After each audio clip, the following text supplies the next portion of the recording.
Good evening, everyone. In the discussion of time period of a simple pendulum, we had discussed so far linear as well as non-linear pendulum, and in addition to that, we had also discussed time period of a physical pendulum. Now today we are going to discuss the time period of a torsional pendulum. Let us say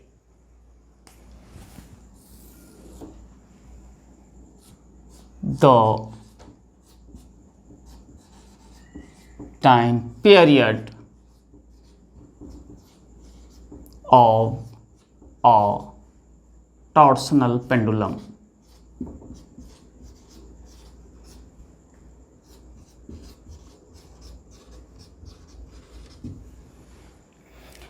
So firstly, we try to understand what is a torsional pendulum, and then we will discuss how one can find the time period of a torsional pendulum. For this, let us see. Suppose it is an iron disc, and suppose it is an iron wire, rigid wire. Okay. So what we have to do? We have to attach its one of the end to the center of the disc.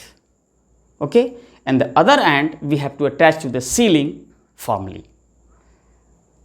So this attachment is possible only through electric welding. What is the main constituent of electric welding? We all know it is the acetylene gas. So this is altogether different issue. Now we have to look here. So this say bottom end, and this the shape of this wire, supposed to be a wire, right, circular cylinder. So the cross section everywhere are same and circular. Okay. So this bottom end has been firmly attached to the center of the disc, and now the top end to the ceiling. Look at here, this is the ceiling and this is the bottom, like that. So this is the setup like that. So this setup is known as a torsional pendulum. So what we have to do with that? Look at here. Now I am grabbing in this way. So here this is firmly attached. Look at here, the center of the disc firmly attached, and we have to apply a twisted torque. Firstly, we have to apply a force and hence a torque, because this force produces a torque. So what is the effect of the torque?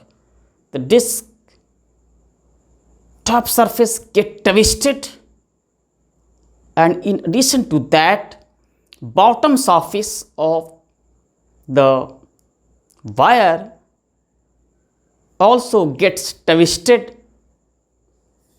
So now the genuine question is that only the bottom surface gets twisted?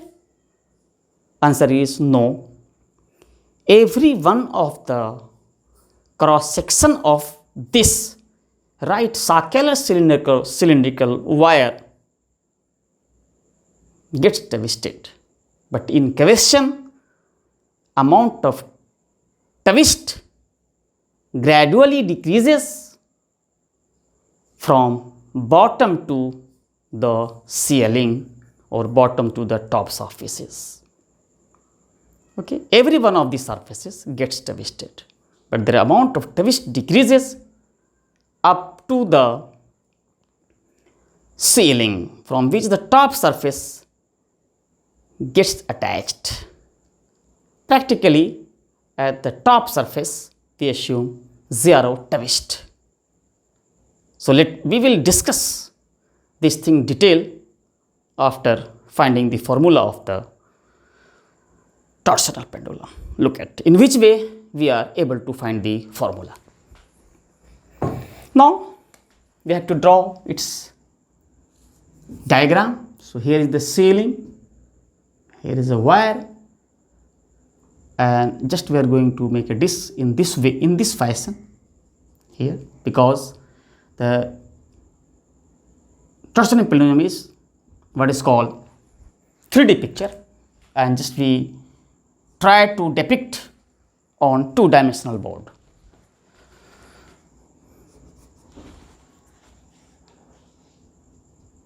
So this is the center of the disc.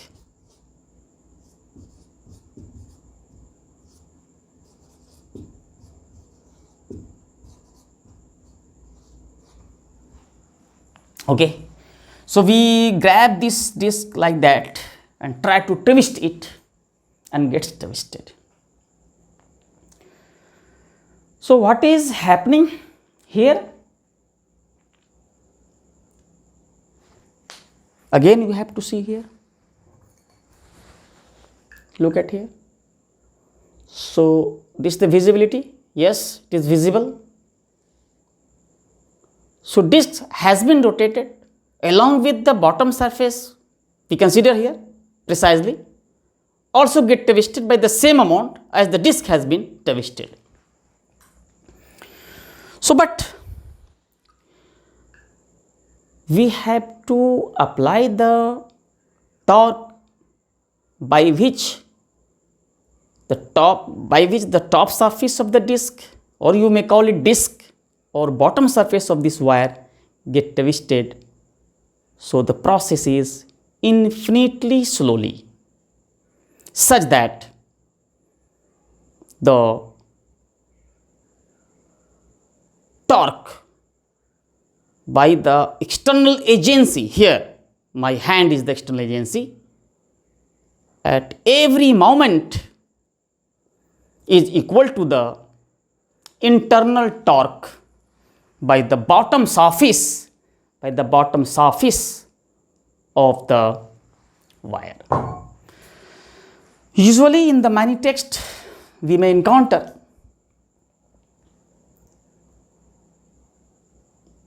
stress is defined as deforming force per unit area. Mind you, it is not so. It is the restoring force. Here, restoring torque. Because it is a circular analog, so we call it about torque, and in the linear case, we call it force. So, whatever deforming force or twisted torque or deforming torque, you may call it deforming torque. No. By deforming force or by deforming torque, we cannot define stress. We define stress only by the restoring or internal forces. Because if we live at any position, say, so now we are started here, say at zero twist, or now we have to go say up to say a 10-degree twist or 5-degree twist. But in the meanwhile, say we have to go at 5-degree twist. So now at the 3-degree or 3.1 or 3.2 degree. Okay. So if leave it applying the twisted torque, then it comes to the original position. Okay. How it back to the original position? Because we are not applying the torque or twisted torque in the reverse direction. How it can be? Only due to its internal torque. But we have to go up to the 5 degree, say. So in the meanwhile, we are at 3.1 or 3.2 degree. We have to go up to the 5 degree. So at every moment, we have to apply twisted torque slightly greater than internal torque. Otherwise, how one can say it reaches up to the 4-degree deflection? No way. But customary in finding the formula, we have to take the twisted external torque must be equal to the internal torque. So now we write deforming force or deforming torque per unit area is a stress. That's okay. But it is equal to the external or deforming. but in definition we have to use restoring force or restoring torque, or internal restoring we call internal force. However, there are a lot of material is there, so if we remove the external force or external torque, so we may get partially or wholly, so altogether different. So we'll take these things in chapter of elasticity when we will discuss elasticity or the property of matter in class 11 course. Okay, so we restrict here. Now look at, so if we leave the disc rotated say at 5 degree, then this disc tries to come at the position from where it has been twisted.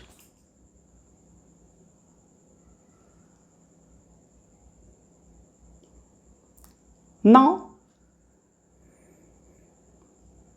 we have to think over it. How can it be possible? Answer is that the bottom surface of the wire brings it back from where it has been twisted. Okay.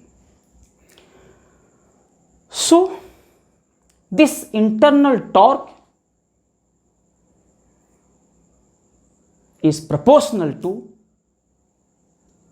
twisted angle, maybe extremum, maybe at any position. Okay. Now here we have to assume there is no dissipative forces acting on the system, as we have been assumed in previous cases, linear, non-linear and physical pendulum, like that. Still we have to take here too. But in addition to that, we have to think over gravitational force as well, because we are performing such thing near the surface of the earth. So at near the surface of the earth, we approximate gravitational field is uniform and it is vertically downward. However, in genuine it is not possible. So I have stated in the earlier classes. But for all the practical purposes, near the surface of the earth, the gravitational field is vertically downward and uniform as well. We have to assume no way it is constant with regard to direction or with regard to the magnitude. But for the most of the practical purposes, we have to assume like that. So in this system setup to find in the time period, so we assume. But what does it on the pendulum or the torsional pendulum or in twist? So answer is gravitational force has no role in twist, so we cannot take it into account in the consideration of time period of torsional pendulum. So why we are discussing such things, just we are elaborating the things, we want to create interest in you. That is why we have to take every possibility, we have to look it. That is why. So which torques? External torque by external agency or by the internal? No, internal, because internal torque is responsible for that, to backing or back and forth motion of this. So there is no dissipative forces. Gravitational force has no role because disc is rotated horizontally. Okay, so gravitational forces, look at here. So this disc is rotated horizontally. Look at here, horizontally. So this disc is rotated horizontally and gravitational force is vertically. So gravitational force does not affect the motion of this disc horizontal. And axis rotation is vertically here. Look at here. It's about this axis, it is horizontally rotated. Okay. So here the torque is the restoring torque or internal torque is proportional to twisted angle theta. Minus sign means restoring in nature. So this implies here this torque comes out to be minus k theta, where k is known as torsional constant.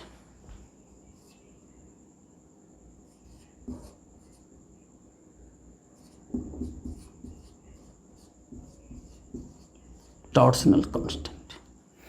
But now genuine question is that this torsional constant related to which? The wire or the disc? Again, it is a matter of interest. So in question, it is related to the wire. Okay.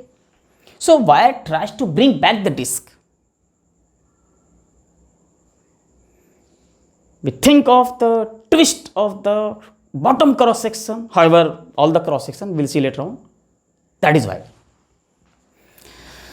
So here, so as we know from rotational dynamics, is that in general torque is equal to I alpha, but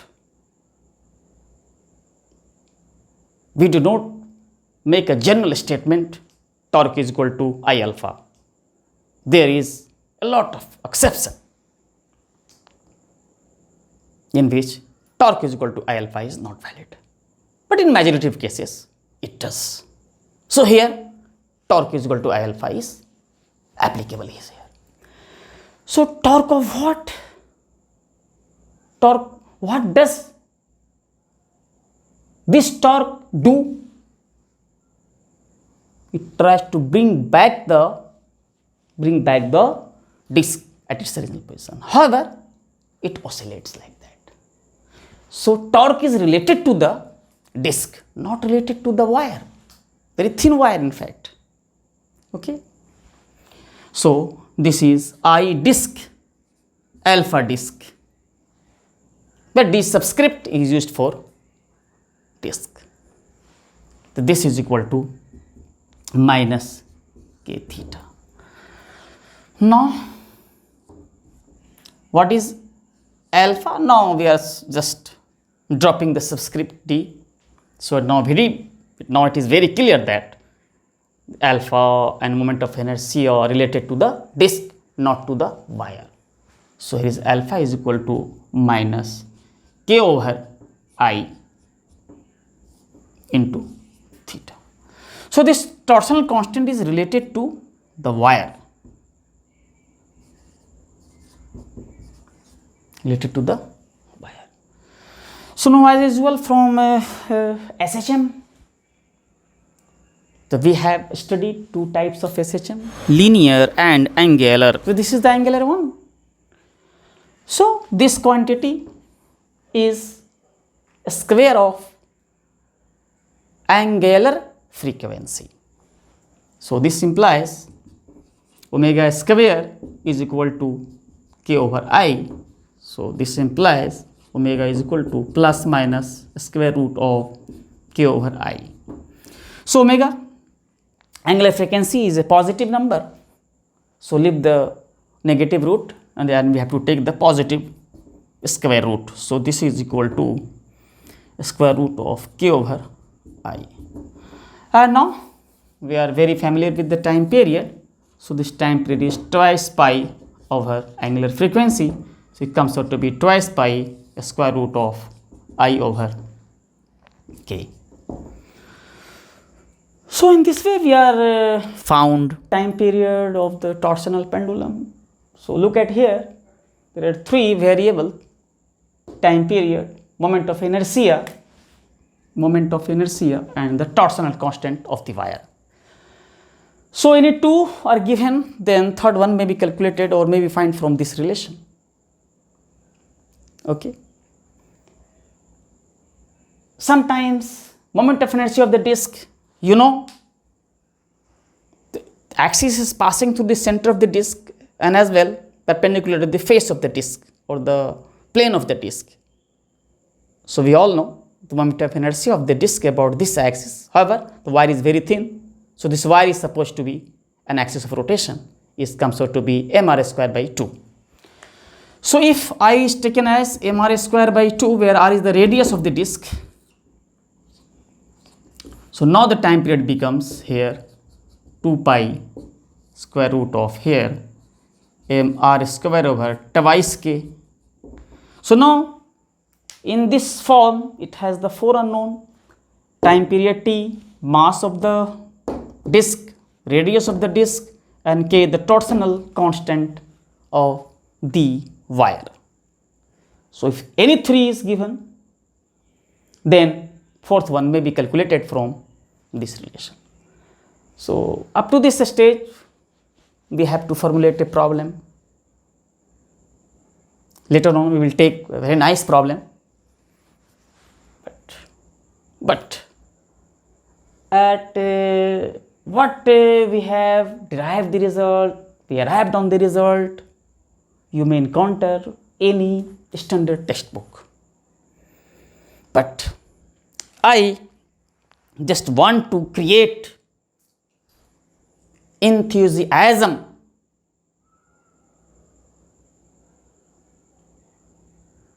to know the physics, means to know the nature. Everything indulge in this nature. Only we have to extract it by subtle and precise experiment and very fine thinking. So you have to do, then we have to think about the nature. What we are doing? We have to think about the nature. So in everything, nature is very beautiful. So extract the things from the nature, enjoy yourself, and give the opportunity to enjoy to the other too. So that is why this is the k. In this way, k, just want to give you, we are able to find k in terms of length of the rod, mass of the rod, and the modulus of rigidity of the rod, or you may call it shear modulus of the rod. So that is very interesting. However, the value of k, what I am talking about is what we are going to do here right now. So available in the undergraduate books frequently, but I am talking about class 11 and 12th, where we are taking the course for class 11 and 12th. Later on we will take the undergraduate or master degree physics as well, but right now I am taking the class 11 12 physics. That is why I am saying that. So up to this stage, everything you may find in any standard textbook, but just want to create interest in you. So we are going to find the value of k. Look at how.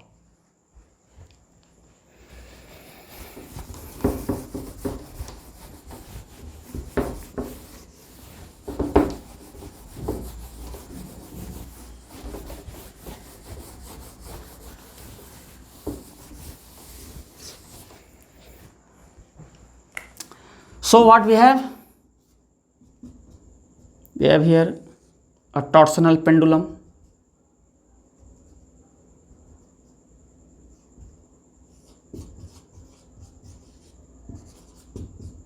center of the disc. Just we try to twist it.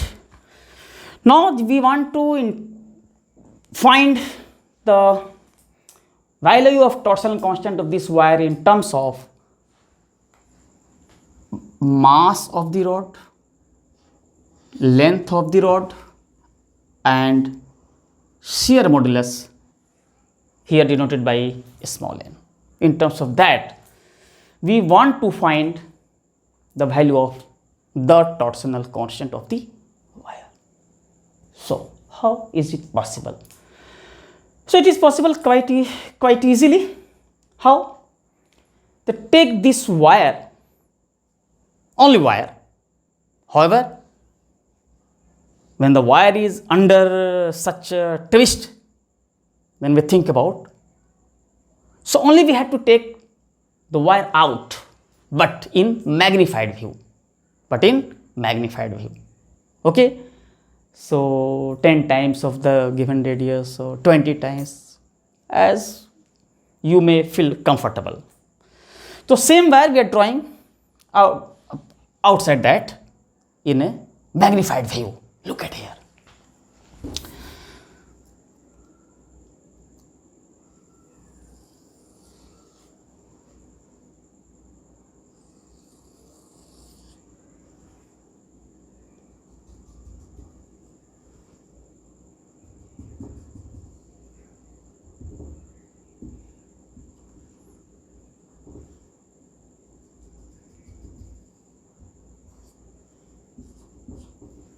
This is the length of the wire.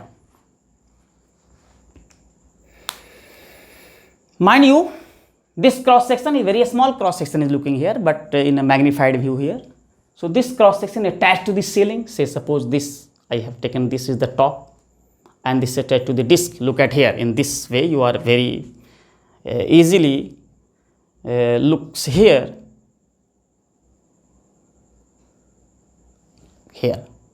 So here the bottom hand, my right hand is the bottom is taken as a disc and is the ceiling. Okay. So this is the under rotation, like look at here. So during that I am taking here. So only we are taking wire outside. So we have to take the small cross section. Look at the top surface here.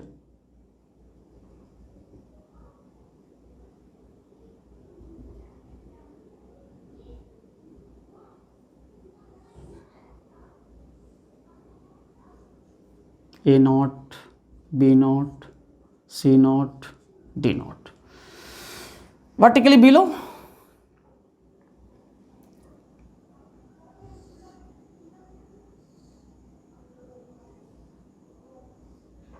this is A, B, C and D. A is vertically below of A naught.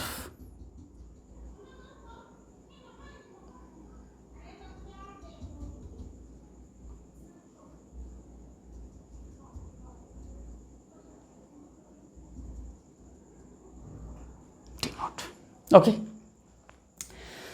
So what we want to do with that? So we have seen it earlier here.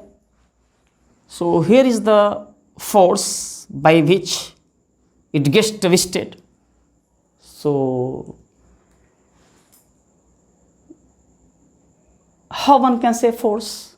Because twist rotation due to the torque, but without force one cannot create a torque.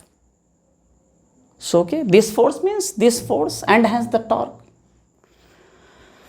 So here is the scenario like that. Now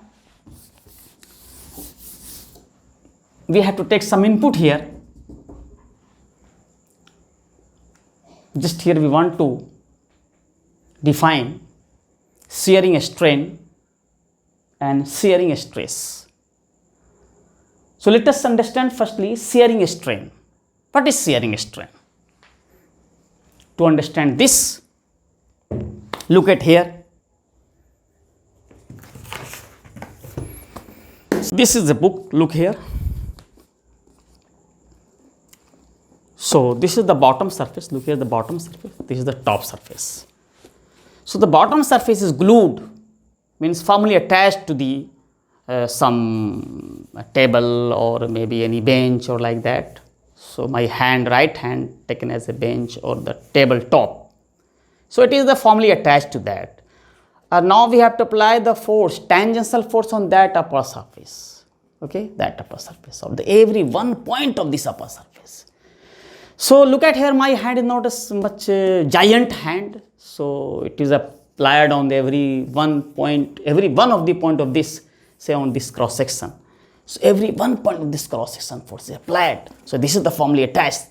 Now what will be the shape of that? Look at here firstly. So this the cross section is rectangular and this height is supposed to be h, is also rectangular. So once the force has been applied, the face like become that. Okay. So look at here, the force you apply in this way or that way as well, both the way, this way or that way. Okay. So look at here. So now this is the h. Now this angle is 90 degree. Look at here, 90 degree. So 100 force apply like this. So it's become like that. So what happened? Look at here. Look at my index finger here. Okay, from here like that. So firstly this end at the top of my index finger. But when force is applied on the top surface, going to shape like that. So this is say small b and height, this is h, still h, this is the height h. Now it becomes a slant height altogether different, so but we have to focus on that height h. So okay, so here they say it is a small b and this is the small h. So this angle in air, look at here, look at here, this angle in air, say at 90 degree, look at here. So this is small b and this is 90 degree, this is the edge. Okay, just I am drawing on this picture on the board, look at. So here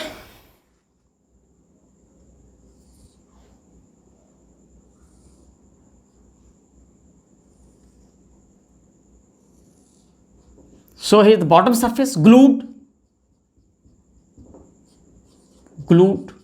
firmly attached, and the top surface we apply a tangential force on that, say F. So after the application of the force, the shape looks like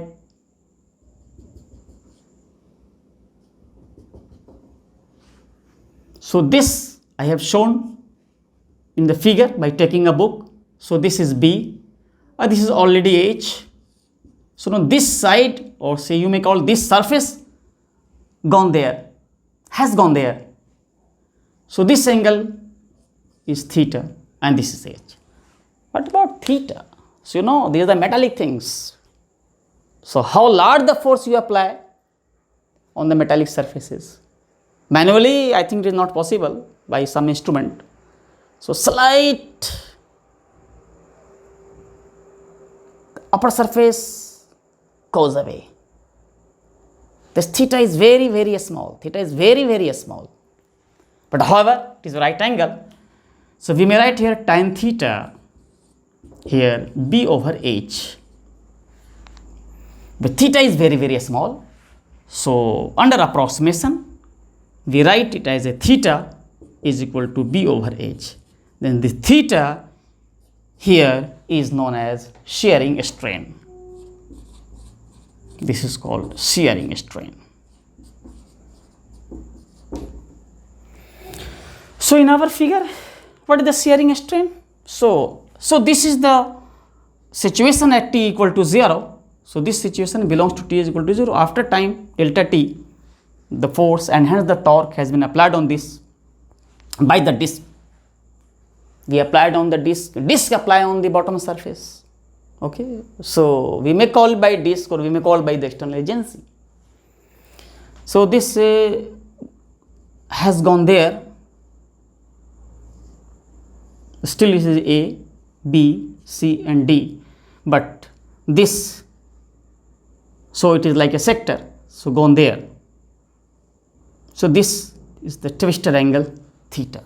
So this is the arc length. So this is the relative displacement of the surface.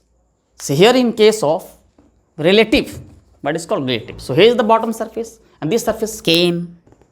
So this is the B, the relative separation or relative displacement of the top surface with respect to the bottom one. Okay. So here on the same line, you say that here, so this surface A naught, B naught, C naught, D naught, least affected, or for the finding formula, we assume there is no any twist in the top surface. There is very, A naught, B naught, C naught, D naught is infinitesimally a small surface. And vertically below A, B, C, D is infinitesimally a small surface, mind you. But gone there. So what is the relative separation? The relative separation here, or relative displacement of the bottom surface A, B, C, D with respect to the top surface A naught, B naught, C naught, D naught. The relative displacement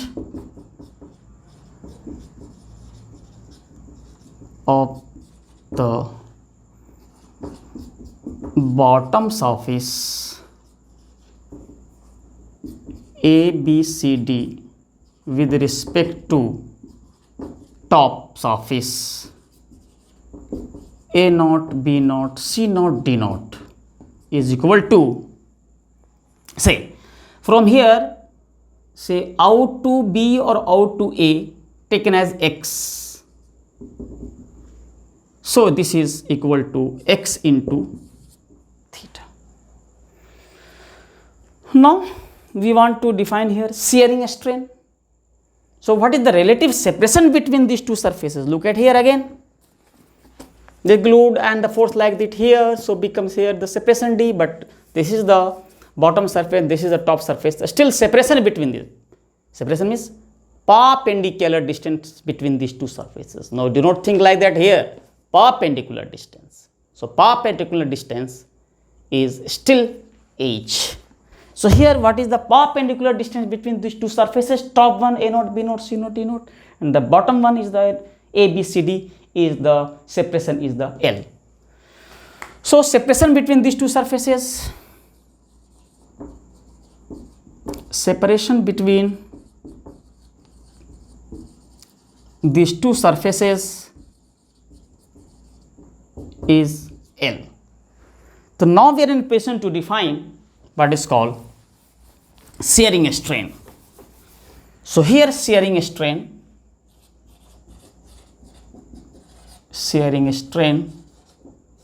is equal to relative displacement of the bottom infinitesimally small area A, B, C, D with respect to infinitesimally small area A naught, B naught, C naught, D naught is what x theta infinitesimally small area is L. So this is the shearing strain. Now we have to think over shearing stress. Let us see how. So look at here. This is the, you look at the bottom surface, and now say this is a disc rotated like that. So this is the every one of the very small area of this cross section gets twisted by the same amount. And we are thinking the infinitesimally small area A naught, B naught, sorry, this is the upper A naught, B naught, C naught, D naught, and the below is the A, B, C, D. So we have been applied very large force in fact. You do not think we take the iron wire and welded in fact. So it is the iron disc and the iron wire and here is the welded, and you try to rotate and you see the visible rotation or visible twist angle. No, not possible. Very large force, but still very small. What is the theoretical and what is the practical? So great difference between these two. However, when we are dealing the theory, we are in imaginary world, far from realistic situations. Okay. So say the force acting on that, say DF force, and hence the DF force, this DF force produces twisting torque, and this twisting torque by the external agency generates the internal torque. Okay, that's called d tau. Okay, so firstly this is the DF.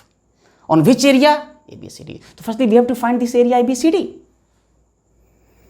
Look at, say this angle d phi. Say this is the arc length, this is also arc length, but this arc length, as we know, theta is equal to L over R. How? Let us see here. Theta is equal to L over R. Okay, theta is equal to L over R. L over R.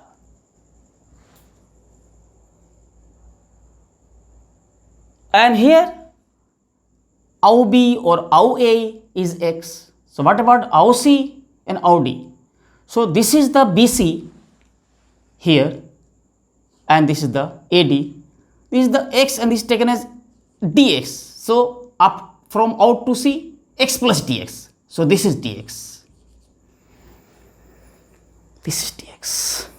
Okay, this is dx. Now, so this is the arc length. So the x plus dx into d phi, or this is x d phi. So what is this length? This is the x d phi. This is the x plus dx into d phi. But x plus dx may be taken as x because dx is infinitesimally small. So we take x plus dx as good as x. So this is the arc length here, x d phi. CD is also approximately x d phi. but still we have to take it as a chord length. So how is it possible? Arc length never equal to the chord length, but you may see here angle is d phi, infinitesimally small angle. So in this case, in this smallness of the angle, we may take chord length as good as arc length. So here AB and CD taken as chord. However, in fact, in genuine, it is an arc. So we have to take as a chord, the chord length. So chord length means the line segment, and this is the BC and AD is again a line segment. So it becomes a rectangle. So area will be what is x d phi into dx. Okay. So area ABCD is equal to, say, length into breadth. Now it becomes a rectangle under assumption, no way, but under assumption. So this is x d phi into dx. Now we know, or we have to know, the modulus of rigidity or shear modulus. Say small n is equal to shearing stress over shearing strain. Shearing stress over shearing strain. Shearing strain. What is shearing stress here? Say we applied say amount or very large force, but on this infinitesimally small cross section, so the force will be very small, so we taken as dF. So here is the dF over area. Area is here x into d phi into dx over shearing strain. What is the shearing strain? Relative displacement, we have seen x into theta, and separation between top and bottom surfaces is L. From here we are able to find what is called dF, the force.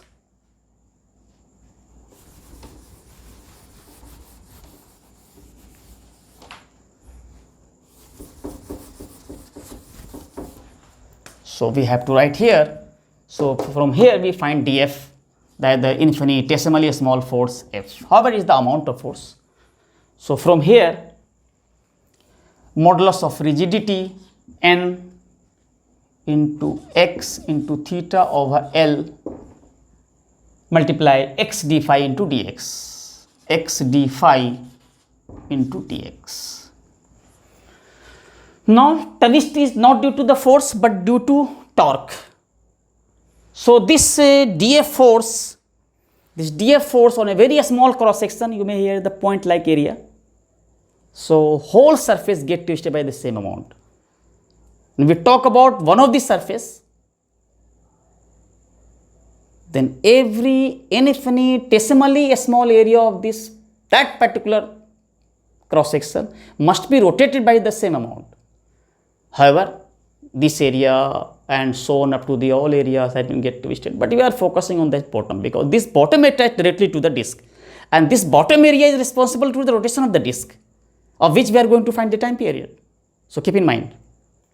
So that is why. So what is the torque here? So the force is tangential, and area, look at here, that force is tangential. Okay, and we have to find the torque about the central axis. Here, this is the central axis. Okay, passing through center of the cross section of the wire and as well as center to the disc. So this is the x. So radius and tangents are perpendicular to each other. We all know very well. So the d tau, because force is infinitesimally small, torque it produces is also very small. So it is torque is also infinitesimally small. So d tau is equal to dF multiplied x. Now what is d tau? So put the value of dx there. From there, here, n x theta over L x d phi into dx into x.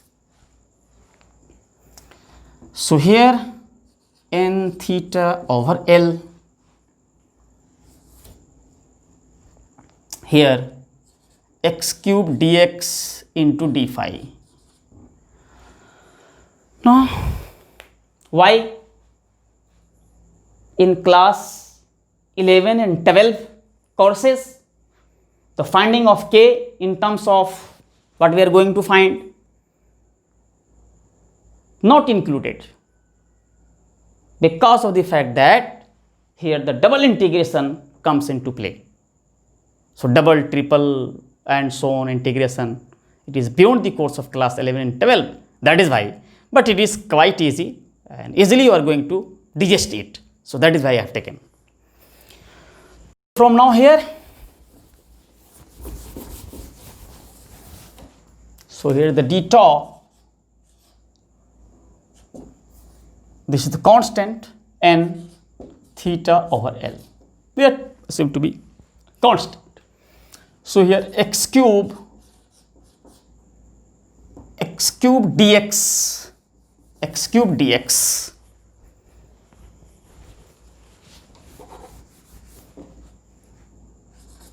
take over integration, and d phi again, why and which rule, which way we are using these types of integration.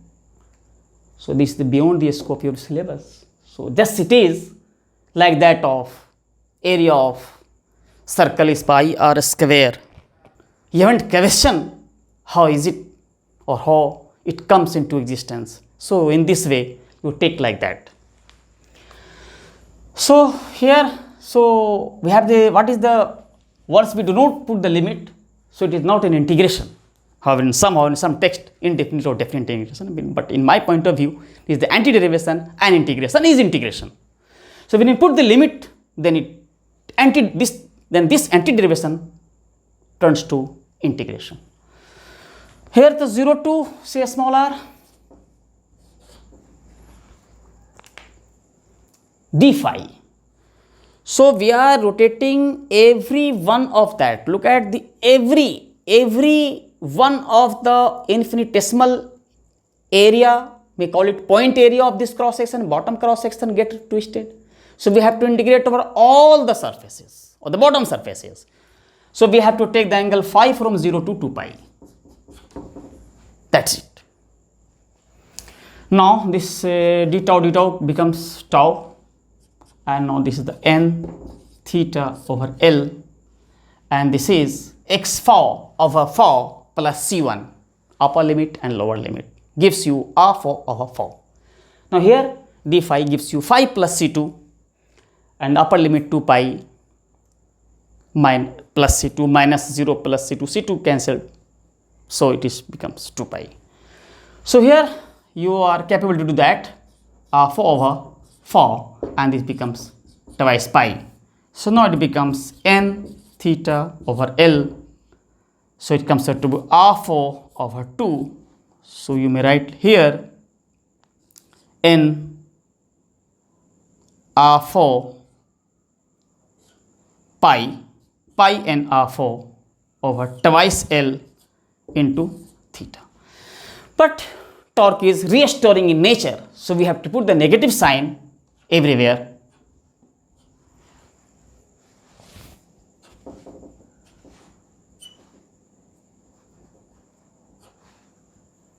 So this value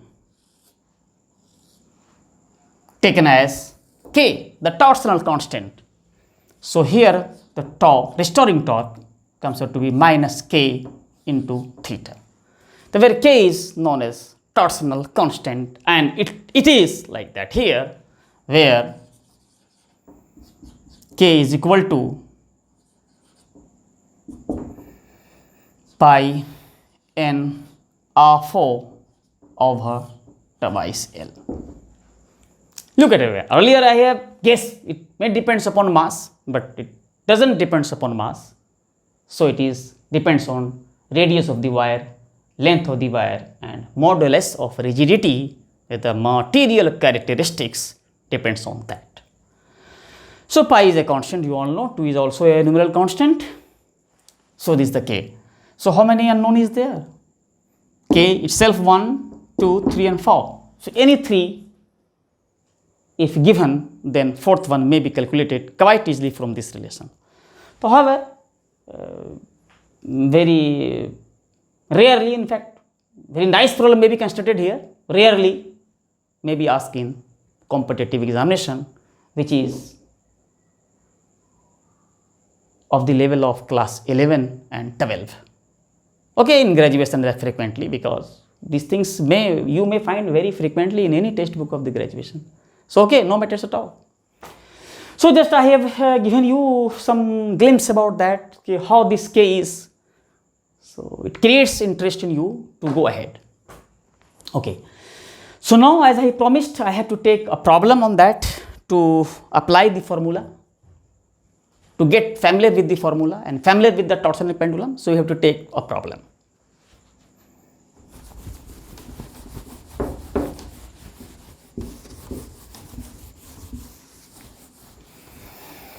So problem.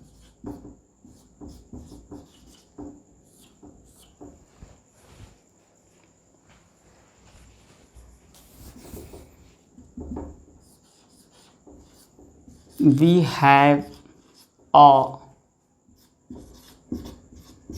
torsional pendulum. We have a torsional pendulum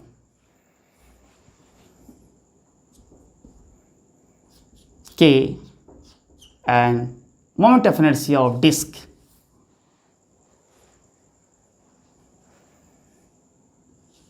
are known.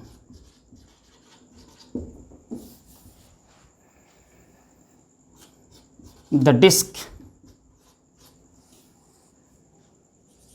is twisted by an angle theta naught, and at the same position theta naught is given an angular speed theta naught dot. We have to find angular amplitude and the energy of oscillation. The energy of oscillation. This is the problem. We have to work it out. Before indulging in this problem, just we have to know what is angular amplitudes and what is energy of oscillation. Okay. So,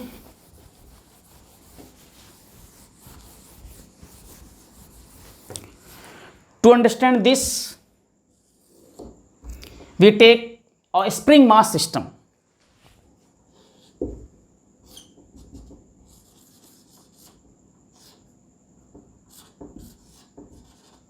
Spring supposed to be massless, means negligibly small mass, having a spring constant K and mass of the block which is attached to that particular end has mass M, and placed on frictionless surface. So coefficient of friction is comes to be here 0, and no any other dissipative forces acting on the system, and the only force is here force of gravity and the normal reaction by the surface on the block. So you may depict here, there is the mg vertically down, supposed to be uniform, and here is the n. Okay. So we see here net force acting on that is 0 because the spring is in relaxed position. So neither stretching nor compression. So spring does not exert any force on the small m, and as well in turn the small m does not exert any force on the spring, and mg is here balanced by n. So there is no net force acting on the system. So this position is known as mean position. What is the mean position? Mean position is the position where net force acting on the block here m is 0. So it is called mean position. What in case of circular analog or rotational analog? The net torque. The position at which net torque is 0 is known as mean position in case of rotational analog. Here the translational motion here. So if rotation is taken as a reference, the translation is the analog. If translation is taken as a reference, then rotation is the analog. So how one can use the word analog is also very curious about that. So it has been stretched up to say here, and after stretching then let it go. So this is the mean position,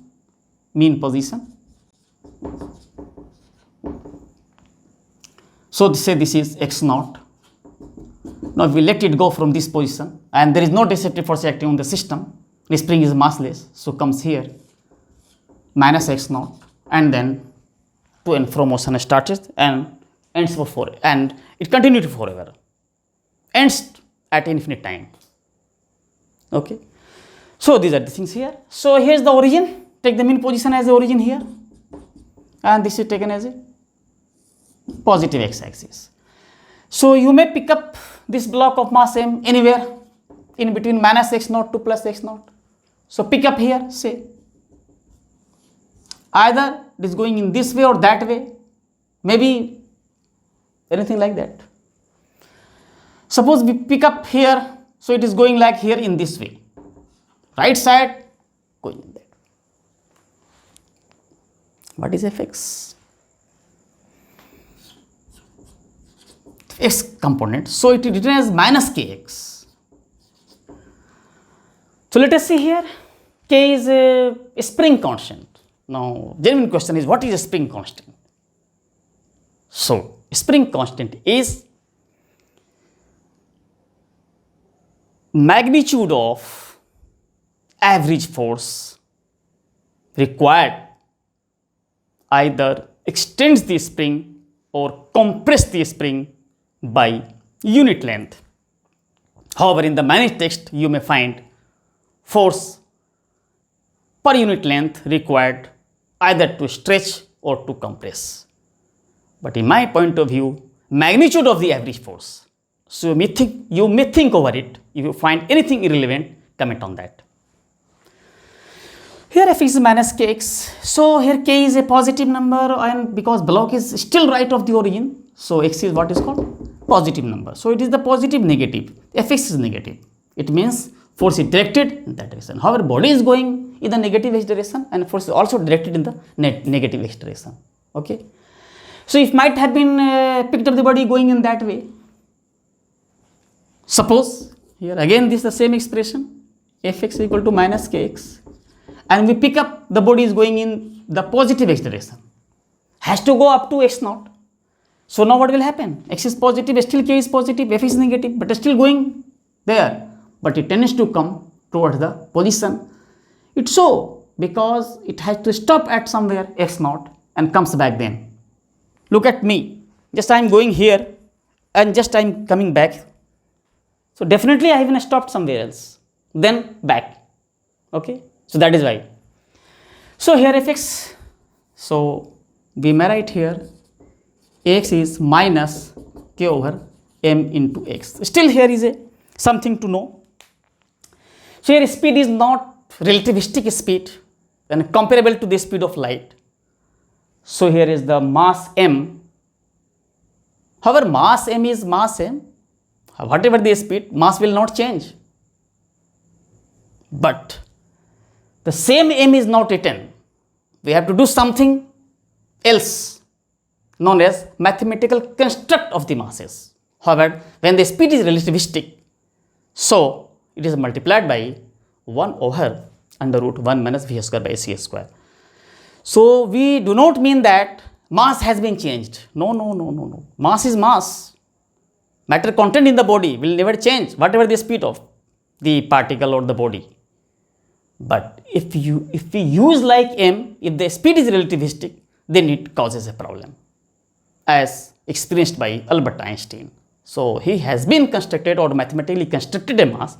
So we are not talking about here, because the speed is not a relativity here, a few centimeter or meter per second. So we are not bothered about that.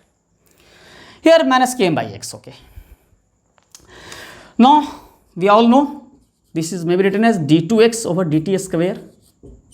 This is minus k over m into x. So here the differential equation of second order.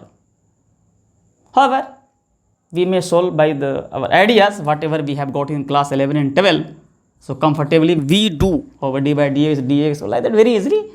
It may be understandable, but in the general second order differential equation is beyond the course of class 11 and 12.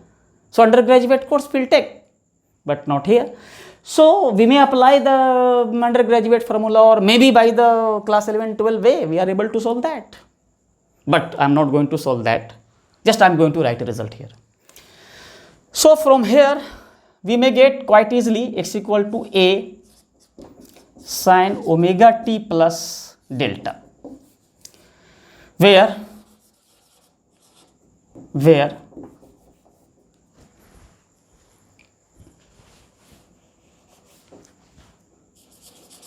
a is called amplitude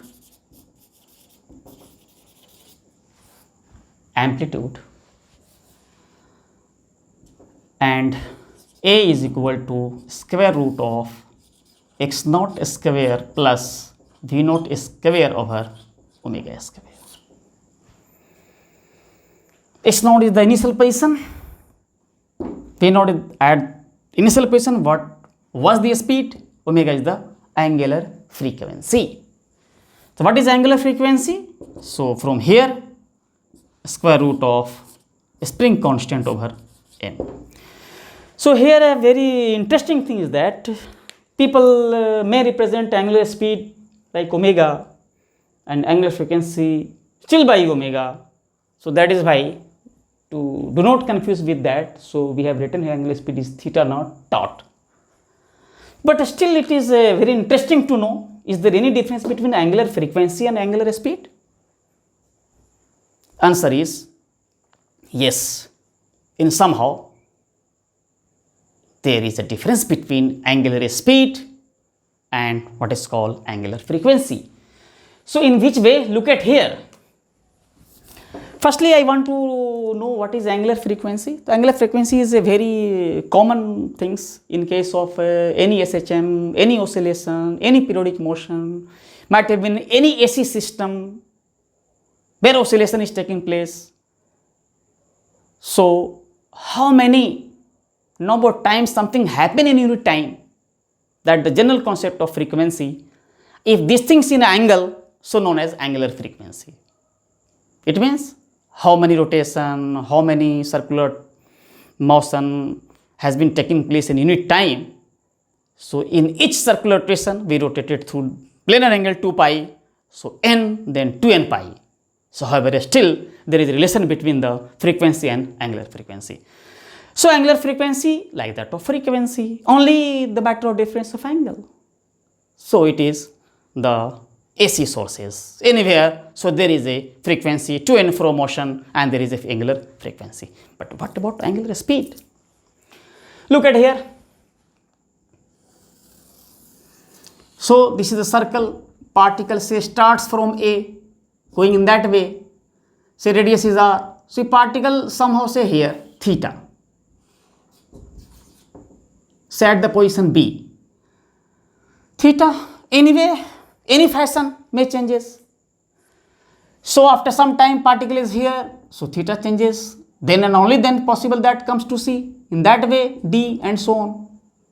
So here d theta over dt, not necessarily a particle completes a circle, so rate of change of theta is known as angular speed. Rate of change of, so need not be circle will complete, still be think of angular speed, but we do not think of angular frequency. But in the same situation, if this particle is coming and not stopping anywhere, several times moving on this circle, so the angular speed and angular frequency seems to be same, because their unit are same per second.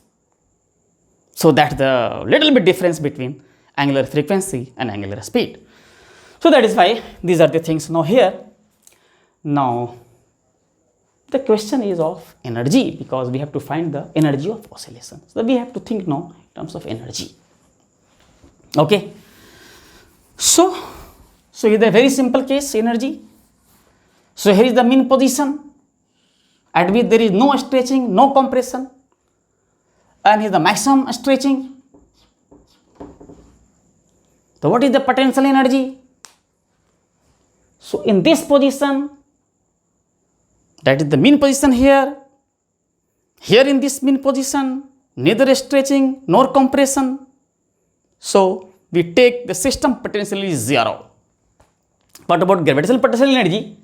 So level is not changing during the course of motion. So potential will not change. Whatever the constant, value remains same. So we do not think here of the potential, gravitational potential energy. We will only think of the spring potential energy. So spring mass system potential energy at this mean position taken as 0. So if this mass anywhere else between minus x0 to x0, we talk about potential energy, but mind you, we cannot find potential energy, only we find difference of potential energy. So we have taken in the mean position 0, that is why it is the potential energy. Okay, keep in mind. Here is the potential energy, set position x comes out to be half kx square. So also interesting. So how it came, how one can get this formula? Still we have to move from very basic, du is equal to minus FL dot TR, and then too many so consideration of sign or dot product or like that. So we will see in detail in case of work energy power in class 11. So I will surely show you. But right now, then what is kinetic energy? Half m v square. Okay, in fact vx square. So x is known here. So we may find vx x component of velocity, vx dx over dt, here comes out to be a omega cos omega t plus delta. Now we are interested to find total energy here. Total energy means we are excluding the gravitational potential energy, okay, or no any forces acting on the system. So only energy is the energy like here. So what is called total energy is U plus K, potential energy plus kinetic energy. So this is the half K x square A sine omega t plus delta whole square plus half mv, here is a omega cos omega t plus delta whole square. So here k, what is k? We know omega is equal to under root k over m. So we may convert in terms of m or in terms of k. So if we convert in terms of k, so it comes out to be half k a square. If we talk about in terms of amplitude, so it is comes out to be half k a square.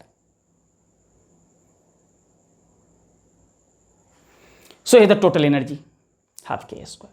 Think over, when the block of mass m is the extreme position, so at the extreme position,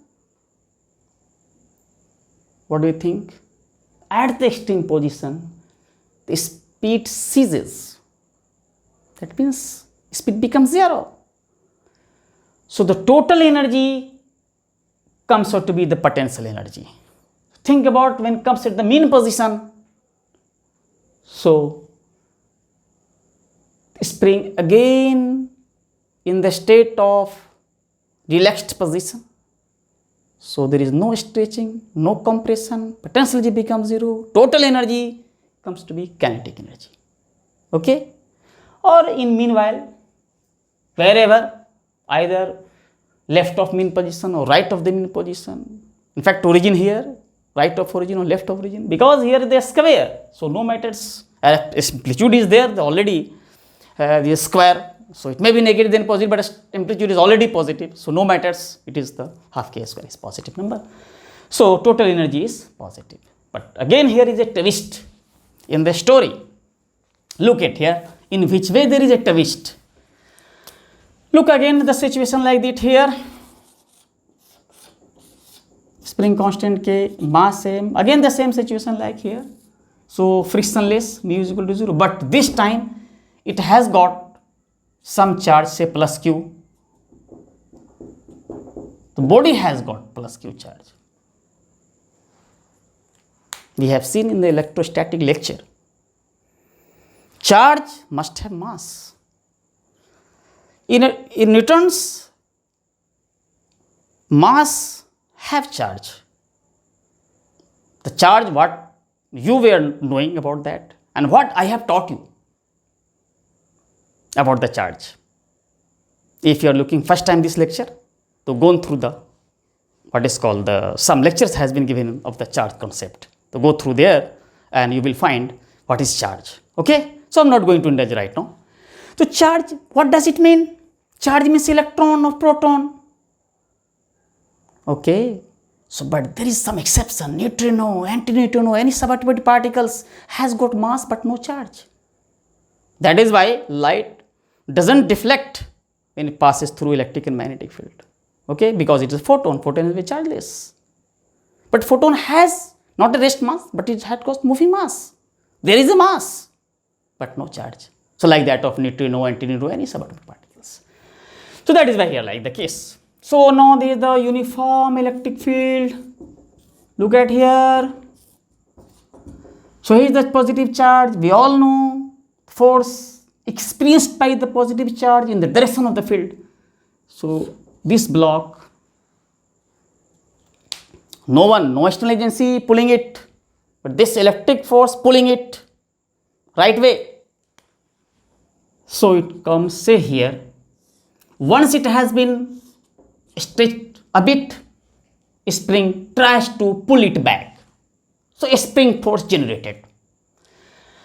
Say electric field not much strong, then somewhere it becomes static here.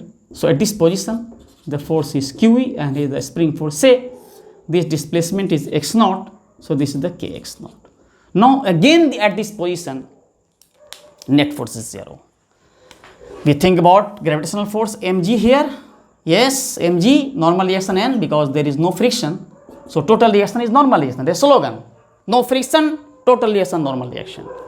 So here is the normal reaction. Still we see that here no net force acting in this block. So this is the now the mean position. So here the mean position, here is the mean position. Mean position. Mean position is the position at which net force or net torque is there. Now we try to displace. Now the external agency doing their work. So now it is pulled, say, away here to this stage, and then let it go from this position. So let here in that way it may oscillate like that. So now this is the, say, A, angular amplitude. Amplitude, what does it mean? From the mean position. Okay. So now the total stretching of the spring here in this position. So potential energy becomes, spring potential energy becomes half k x naught plus a whole square. Now when if we let it go from this position, so comes to the mean position. This energy is somehow converted into kinetic energy, but not all of them, because some stretching still remains. But here in this case, when crosses through the mean position, stretching becomes 0. Neither compression as well. Here already stretching, no compression, with no question of compression. So still under some stretching. So that total energy is not converted into kinetic energy. The slogan was, at the mean position, total energy converted into kinetic energy is not so always. That the contrast case is here. Okay, this create the interest in you. So that is why I have taken this counter example. So what is the slogan? At the mean position, extreme position, total energy is potentially, that's okay, still valid here.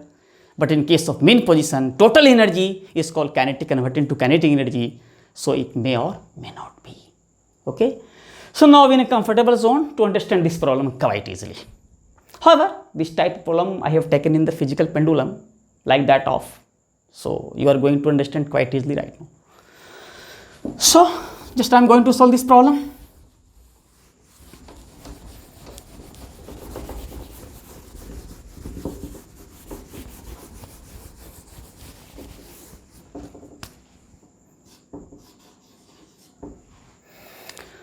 So we have to depict the situation first, because as I have told you earlier, once you are trying to solve a problem of, or in case physical problem, so we must have to depict the situation.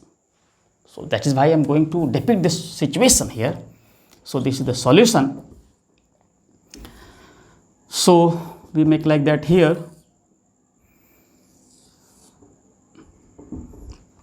Suppose, so this is condition like that. Here the condition is like that. Okay, this is the condition. So this is twisted here like that. At the twist, it has given the angular speed further. That is why I am saying that. So here, say this is the initial position. Say at t is equal to 0, when there is neither any twist. Okay. This is the situation at which no twist or twisted torque is applied. After application of the torque, twisted torque, so somewhere else. So this angle given in the problem is theta naught. At this position, given say angular speed theta naught. Think over potential energy in terms of theta naught, twisted angle theta naught. So still given angular speed. Here, however, not mentioned in that way. So think over that here. We consider like that. You may think in reverse too, but we may think here like this. Okay. So there is no any effect on the answer. Answer will be not affected. That is why. So here is some twist. Some twist. When twist is 0, then we consider as mean position. Okay, twist is 0.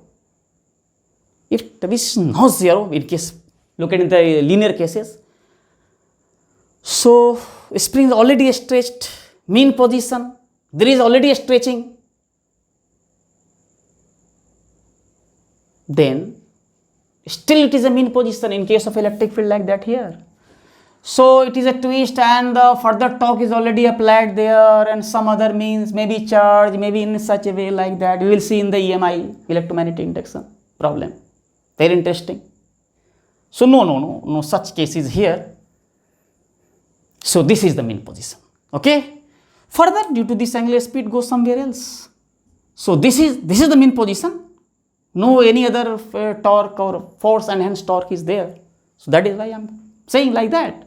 So this is the theta maximum. This is called angular amplitudes. So firstly we want to find the angular amplitudes here.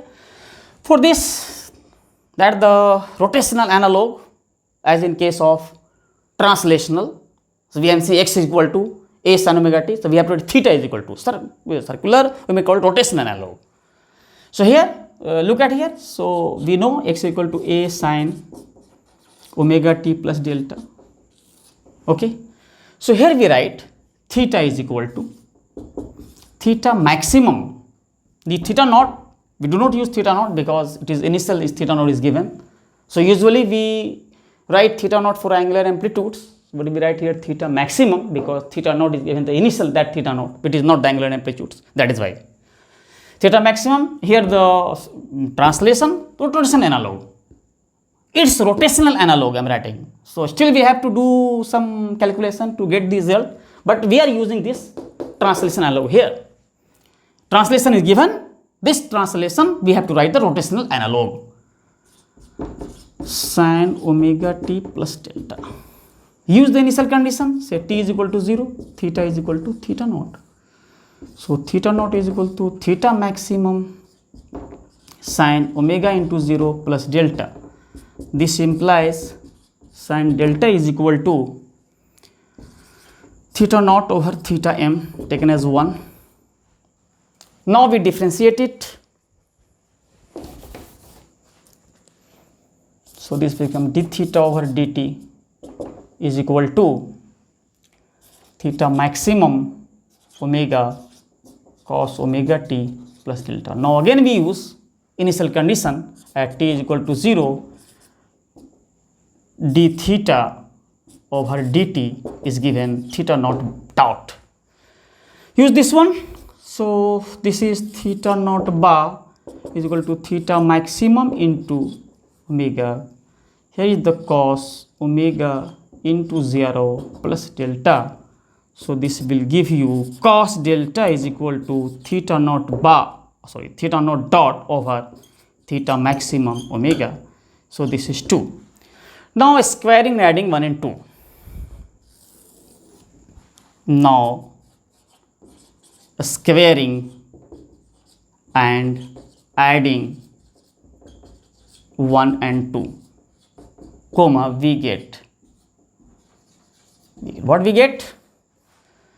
So theta naught over theta m whole square plus theta naught dot over theta m into omega whole square. Here is sin square delta plus cos square delta from class 10 we know is equal to 1. So here we may find here this implies theta maximum square is equal to what? Theta naught square, take it out common, theta naught square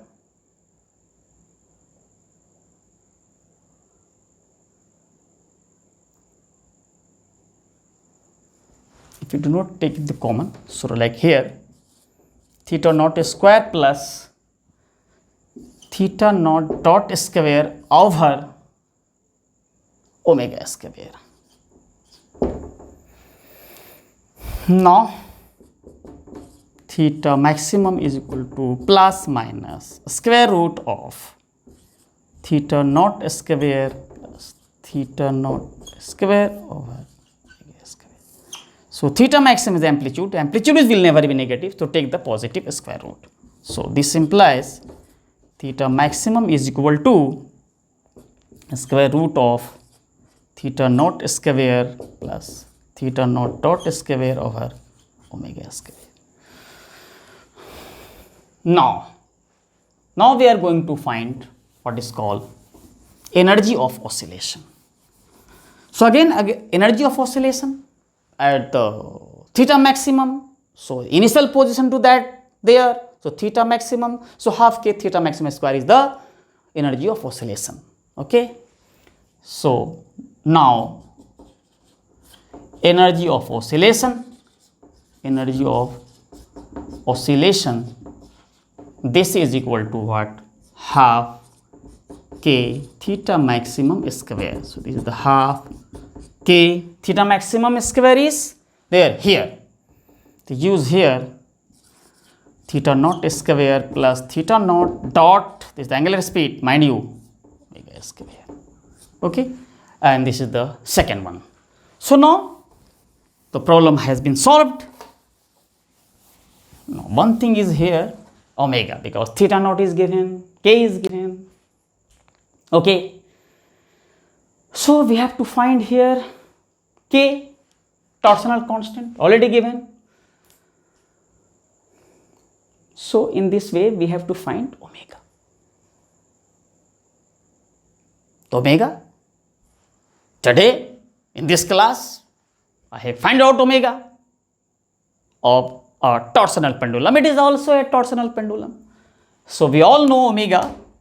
Currently, we have been derived. So this is under root K over I. What is I? In fact, I disk. So we put omega here also, because omega square is there in energy. Omega square is also here present.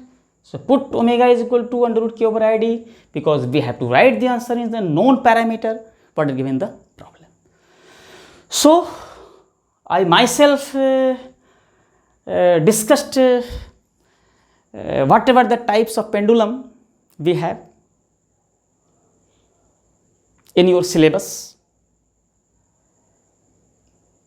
However, in some greater extent, only my motto is that try to create interest in you. If you are analyzing the situation with your great endeavor, with great enthusiasm, with great interest, so definitely everything follow. Otherwise, I cannot say anything. So now, go through the lecture. If you find anything to improve this one, so give me a positive comment like that. So they will improve together.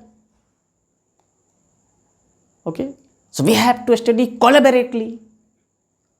I am also trying to know more and more. And you are also trying to know more and more. So that is why our combination will be effective only when we together try to know more and more, because to know universe is left. So hopefully we will discuss, we will come back on the electrostatics. We have been started. So the next class, hopefully we will discuss Coulomb's law, very interesting, and some very nice problem on that. So wait for the next class, Coulomb's law. Okay, thank you.